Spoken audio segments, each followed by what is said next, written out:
Hello and welcome to BYJU'S Exam Prep IAS. Welcome to the daily quiz discussion for the 28th of July 2022. Before we begin, a few important updates on our initiatives. On the 31st of July 2022 at 11 a.m. we'll be having the National Scholarship Test. By taking part under this test and performing well, the aspirants have an opportunity to win scholarships up to 90%. But to be able to take part in this test, you need to register first. You can find the registration link in the description box below. Please note, the registration link will close at 6 a.m. on the 31st of July, so do register at the earliest. Next up, tomorrow, that is the 29th of July at 8 p.m., join us live for a discussion on the topic Taming India's Twin Deficit. This discussion will be held by Sham sir, and this is part of our weekly current affairs explained series. Do set a reminder for the same and join us live. Beginning with the first question of the day, which reads, consider the following statements about Central Reserve Police Force or the CRPF. There are three question statements given here. The first one reads, it is India's largest central armed police force. The second statement reads, it functions under the authority of the Ministry of Home Affairs of the Government of India. The third statement reads, Rapid Action Force, Commando Battalion for Resolute Action, and National Security Guard are specialized units of the CRPF. Which of the above statements are correct? Please have a look at the options given. What is the context? This article from the PIB takes note of the Union Home and Cooperation Minister Shri Amit Shah greeting the personnel of Central Reserve Police Force on their raising day. The Central Reserve Police Force is one of the central armed police forces of the Union of India. Note, it was established on 27th July 1939 as the Crown Representative Police. After independence, this force was named as the Central Reserve Police Force by an Act of Parliament on the 28th of December 1949. The CRPF's primary role lies in assisting the state and union territories in police operations to maintain law and order and also to counter insurgency.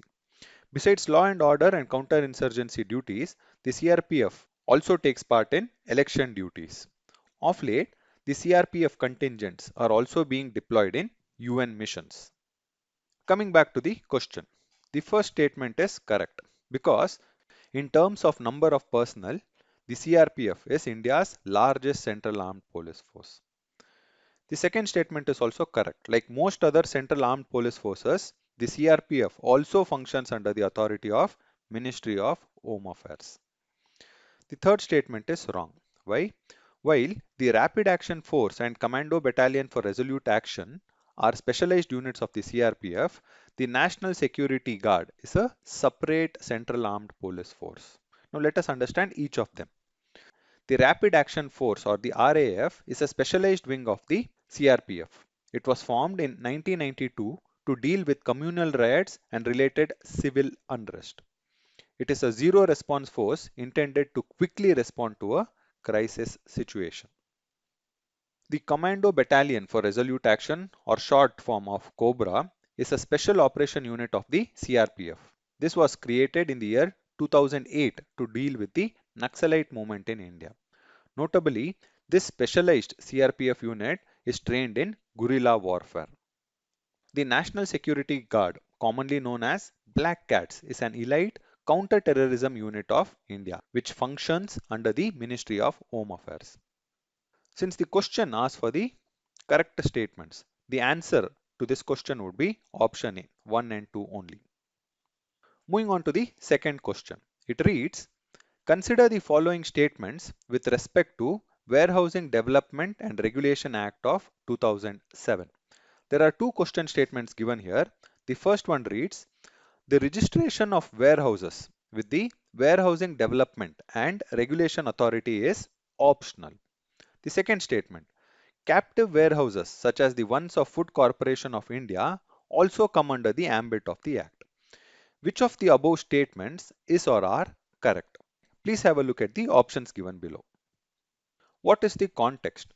This article from today's The Hindu takes note of the proposal of the Union Food and Public Distribution Ministry to have amendments to the Warehousing Development and Regulation Act of 2007. Some of the notable provisions of this act include provisions for the development and regulation of warehouses, negotiability of the warehouse receipts, establishment of a warehousing development and regulatory authority, among others. Now, what do we mean by warehouse receipt? Note, a warehouse receipt is a document that provides proof of ownership of commodities that are stored in a warehouse. Warehouse receipts may be negotiable or non-negotiable. In case of negotiable warehouse receipts, they allow for transfer of ownership of that commodity without having to deliver the physical commodity. This is not so in the case of non-negotiable warehouse receipts. Note, one of the major amendments being proposed include making the registration of the godowns compulsory. Currently, the registration of warehouses is optional. That is, only those warehouses which intend to issue negotiable warehouse receipts need to register. The others may not. Hence, it is optional. Making registration compulsory of the warehouses with the Warehousing Development Authority would encourage scientific warehousing ecosystems. This will help the farmers store their produce in scientific godowns.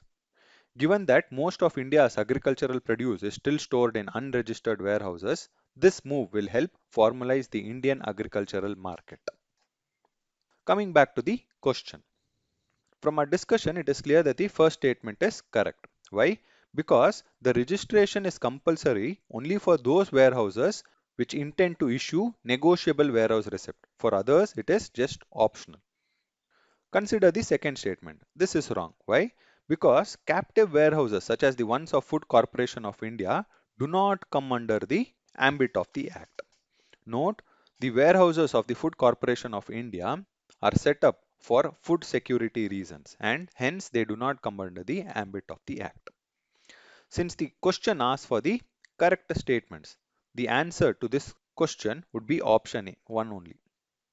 Moving on to the third question. It reads, which of the following statements is or are correct with respect to millet cultivation in India? There are three question statements given here. The first one reads, India accounts for over 50% of the global millet production. Second statement reads, India's average yield of millets is higher than global average yield. The last statement reads, finger millet accounts for the largest share of millet crop grown in India. Please have a look at the options given below. What is the context? This article from the PIB takes note of the government programs and initiatives both within the country as well as abroad for popularizing millets. Coming back to the question, consider the first statement. This is wrong. Note, while India continues to be one of the major producers of millets in the world, it does not account for 50% of the global millet production. It accounts for only around 20%. The other countries notable for their millet production include countries such as Nigeria, Niger, and China. Consider the second statement. This statement is correct. Note, as against average yield of millets in India being 1239 kg per hectare, the global average yield of millets is 1229. Hence, India's yield of millet is higher than global average yield. Take note that this stands contrary to the trends in other crop production, where India's crop productivity is generally lower than global crop productivity. Consider the third statement. This statement is wrong. Why? Because it is not finger millets which accounts for the largest share of millet crops grown in India, but it is pearl millet, also known as bajra. Pearl millet accounts for around 61% of the total millet production in India. This is followed by jowar or sorghum and then by finger millet, which accounts for around 10%. Since the question asks for the correct statement, the answer to this question would be option C, 2 only. Moving on to the fourth question, which reads, which of the following statements is or are correct with respect to tea exports from India? There are three question statements given here. The first one reads, India is the largest exporter of tea globally. The second statement reads, green tea accounts for the largest share of tea exports from India.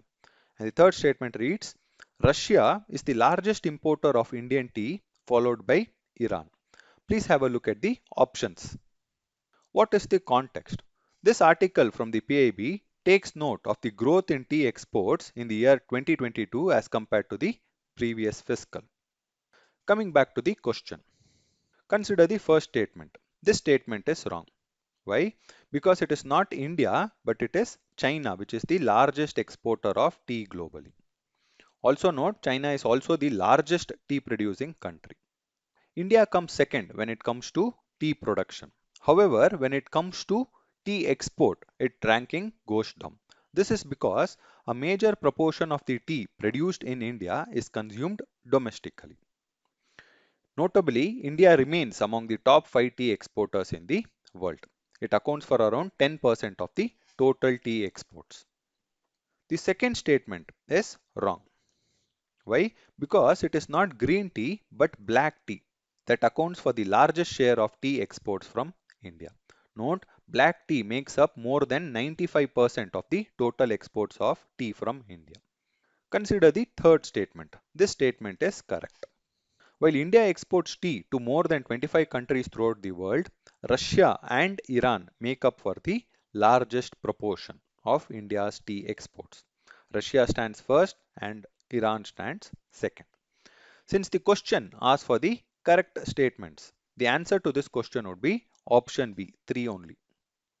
Moving on to the last question of the day. This is a question from the UPSC 2019 prelims paper.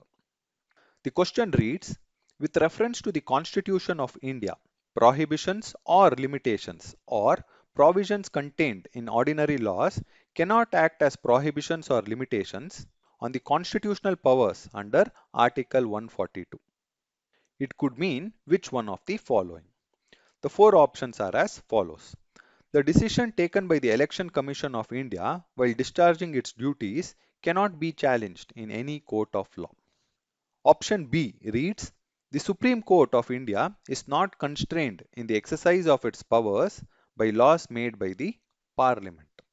Option C, in the event of grave financial crisis in the country, the President of India can declare financial emergency without the counsel from the Cabinet. Option D, state legislatures cannot make laws on certain matters without the concurrence of Union legislature. The correct answer to this question is option B. Article 142 of the Indian Constitution empowers the Supreme Court's verdicts and rulings to be enforced. It stipulates that in the performance of its jurisdiction, the top court, that is the Supreme Court, may issue any verdict or any order necessary to provide complete justice. The Supreme Court is not constrained in the exercise of this power by laws made by the Parliament. Next, moving on to the fact of the day, sand mining. What is the context? This article from the PIB notes the Mine Ministry's efforts to ensure best practices in sand mining. In this context, let us understand a few basic aspects related to sand mining in general and sand mining in India.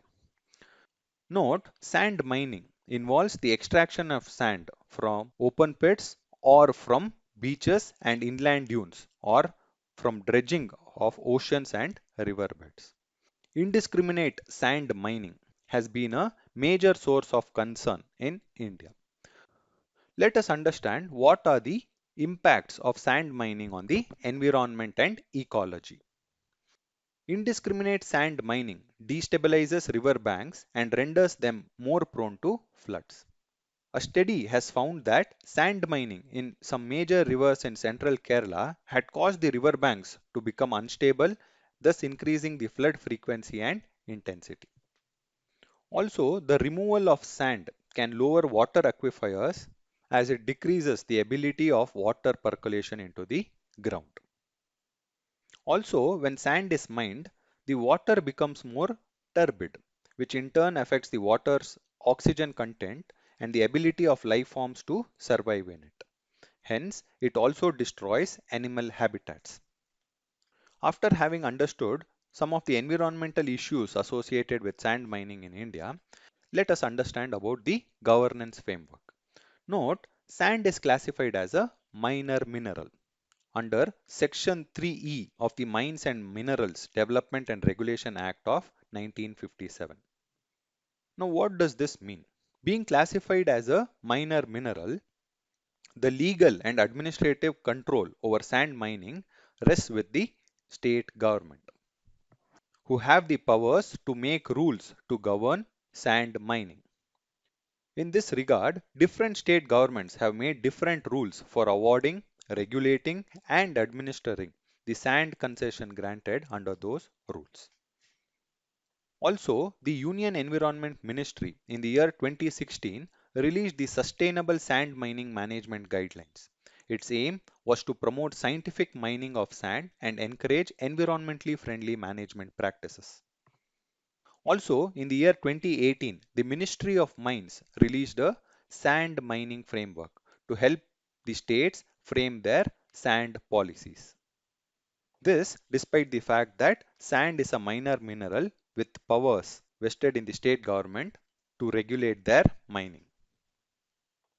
This is all we have for today's discussion. Thank you for being with us.